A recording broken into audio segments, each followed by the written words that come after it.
So y'all asked me how I made my first 100K. So I filmed a short video about it and explained it, and it got like 1 million views. Look what happened here, which kind of tells me that y'all want more of the in-depth answer. I'm thinking that's right, except this guy, because that's hysterical. So here's the story so you can copy my homework, as my friend Kim says. In this case, I approve it. All right, the truth of it is, you probably won't be able to make your first 100K by investing alone, and definitely not passively. Sorry. I'm sure you're not expecting that, but by the way, this is a spoiler alert. It's not exactly easy. This isn't some BS video telling you to manifest shit. This isn't clicking Robinhood stocks to buy and making 100x your money.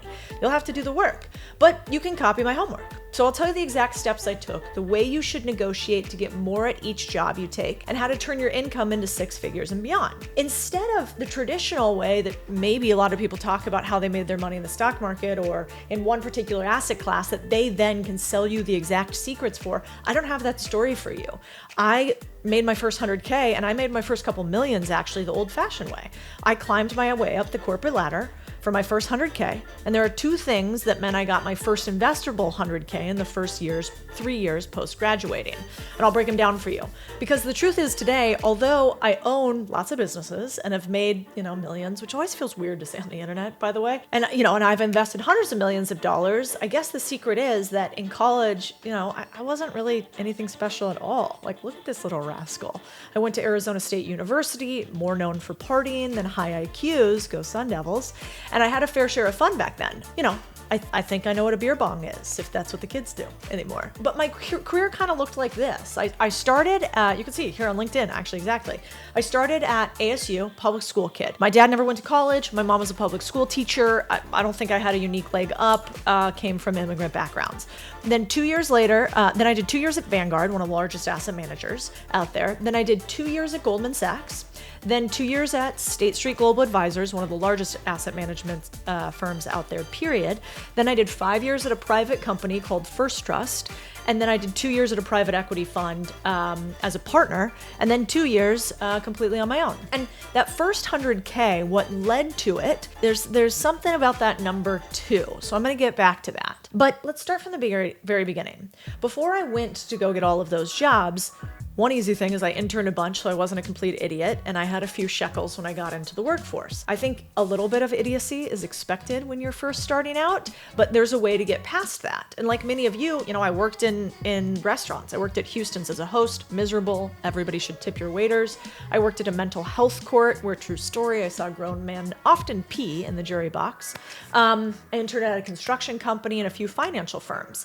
But then I started to get serious. I wanted to know finance, but I literally knew nothing about it. I didn't know what a stock or a mutual fund was. So lesson 1 is I wanted money, so I went to the industry where they did money for a living. That's finance. And the way that I got into it with really no backing is I went to every conference and event about finance I could get into. I took a bunch of notes every time I went and tried to speak to as many people as I can. I think I went to 10 or 15 in my senior year of college. One day, finally, I went to an event I didn't want to go to. I sat next to a recruiter at Vanguard Asset Management, one of the largest investment companies.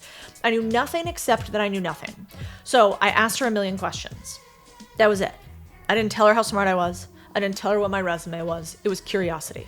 I covered my lack of knowledge by, I think, proving that I'd go gain it because I was insatiable before I accepted the job. And thanks to Tara, she recruited me back there. I went to my debate professor after that, and I did a bunch of interviews, and they were going to accept me into this position, which was actually I think it was pretty highly sought after. It's called a rotational development program. So it's where you go and you compete. I competed against, 150 different kids, most of them from Stanford, Yale, Harvard, to get into this rotational development program where you start in one aspect of a big company and try like 6 or 7 of them within a 12 or 18 month period. And so they give you special treatment. So you get to see all the inside groups of the business, and they're trying to groom their next group of leaders. So I got into this prestigious thing. But instead of just taking what they asked me, I went to my college debate professor, because I loved debate at the time, and I said, if I was going to negotiate a higher pay, how would I do that when I probably am not even worth what they're paying me? And he showed me something that really stuck with me. He showed me this graph, which basically says that if you have 2 people who accept a job, let's say one is Jim, and Jim takes a $45,000 offer that they give you versus Jane, who negotiates $50K salary, and then each year Jim takes the 1% increase they offer, while Jane takes a 1 to 4% raise yearly because she negotiates it over the course of her career. What do you think the difference is between Jim and Jane at the end of, let's say, a typical career? Well, the difference, wild. It's $1 million in wages. So let's say the exact same work and one is worth 7 figures more.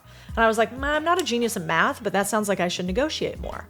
So my first gig, I was offered $35,000, and being the brilliant negotiator I was at 21, I asked for 38, and they gave me something like $37,250. Vanguard, let me know if I'm off here. The key number one is just that: negotiate always. Your earned salary will be your biggest driver to wealth to begin with. Anybody who tells you you'll get there with investing, in my opinion, is full of it. Then I remember getting this advice: Codie, you have to stay at a company for 3 to 5 years before you make a change. And I just always learned to question everything. I used to be a journalist.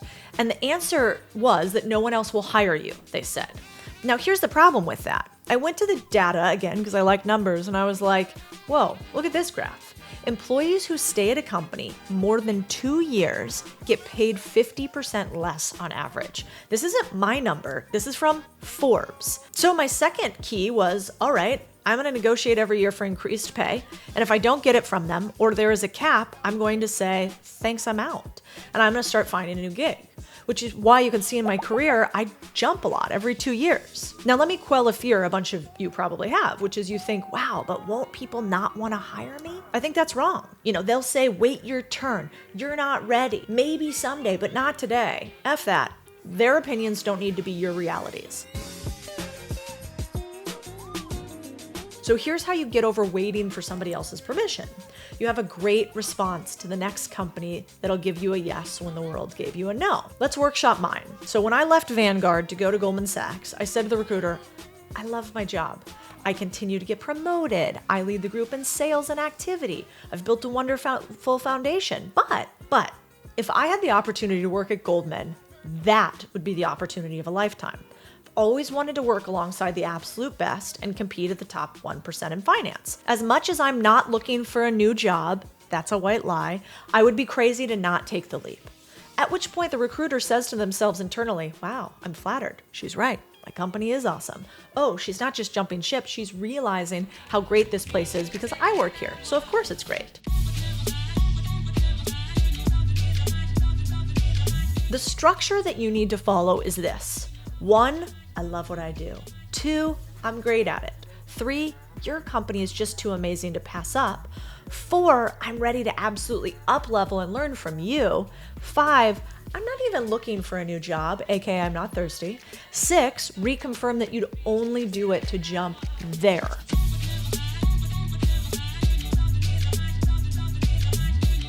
After I interviewed with, I kid you not, like 12 people, Goldman's interview process is horrific, and gave a couple stand-up presentations and did a project for them, I got an offer. Most people just took the offer. I asked them later. I was offered $60,000 to start. And here's what I said roughly, because I wasn't going to take that. I said something along the lines of, I'm so honored to receive an offer from Goldman, and particularly from you, given how we've got to know each other over the past however many weeks. I want to come committed, ready to hit the ground running, be the best hire you've made at my level. There's just kind of a small issue. I need to move across the country, which is expensive. I need to break my lease. I really want to pay someone else to help me get a place as quickly as possible so I spend no time on the transition and all the time crushing this job for you. In order to do all that, I've calculated I really need about $90,000. But I have some savings, so I could do it for $80,000 and totally dig into my savings so that I'm meeting you somewhere. Could you meet me too? So here's the structure. 1, wow, your company chose me. Amazing. 2, wow, you agree with them. 3, I know you care about X, so do I. I know you care about Goldman, so do I.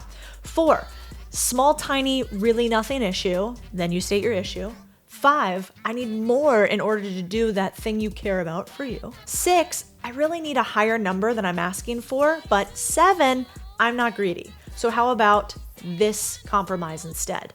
And 8, this is really important, this exact line. I will meet you, could you meet me too? And the reason that last one is important is it's hard to tell someone, no, I won't meet you. Clever phrasing kind of puts them in a corner. At which point Chad, I still remember you and your former career as a thespian if you're still at Goldman. He was cleared to 75K and I said, let's do this. So we're at 75K, something like that, bonuses, commissions, stock, etc. That was basically $1 bajillion to me at the time. I didn't realize how much more expensive New York and Chicago were than Arizona, but I went from, let's call it 45 to 50K to 75K. And that was a huge leap for me. And I wasn't spending that much, so I was saving a lot of money. Now, at Goldman, they were all about performance, so I pretty quickly got up to 6 figures, but probably not more than 200, 250K. However, I was working like an absolute animal, and fun, I was doing that during the 2007-2008 crisis. So they were laying people off like crazy. We'd see boxes packed up at somebody's desk, and the security guards would be waiting, and we'd never see them again. So we'd walk around sort of, picketing protesters to get in the office some days. It was a lot. So I liked the work. I was being highly compensated. If I brought in a bunch of business, I made more money, but I was working too much. And at some point I knew I wouldn't see the end of that for 3 years because that's what the analyst program is. So I wanted to be out closing deals and doing things, not sitting on the phones, building PowerPoint decks and inside of spreadsheets. So that 1 year mark started to approach, or that 2 year mark started to approach. But this one was going to be a hard jump. I was going to go from like an analyst or associate to a VP. And that's hard in finance. Plus, I didn't have an MBA yet, and I went to ASU, remember, partying. So all my peers were like Yale, Harvard, NYU, Columbia, blah, blah. That said, I saved up, that first 100, 150K there, and I put it totally into the market because I didn't have time to even spend money on anything. I was working so much. And that ended up being a really good bet. I started investing when the S&P was at like 800 or 900. You can look at the numbers in 2007, 2008. It's now at 3,900. Well, we'll see. The market's kind of crazy right now. So that was a 4x growth, which meant that my money in the general market grew from, let's say, $100,000 to $400,000 since then. I also bought some Goldman stock, which also 4x'd. And from there, I climbed a jump to a VP role at State Street, starting in their cash and short-term bond investing group. This led to me being able to finally grab a big gig by the reins at First Trust to run my own business, building products and doing hundreds of millions of dollars in deals and billions of dollars in assets under management. But the common thread that hopped me from one place to the other was the chase of the highest return on my time, the chase for the highest learning and the biggest reward, and never ever settling. Never letting someone tell me why to just wait my turn. No, I don't want to wait my turn. I want to go and get it. And I like to do that on 2 year cycles. And I like to negotiate every single time that I can for a new job. So don't let anyone tell you to just wait, tell you to show them the money. And that's the real way that you can make 100K.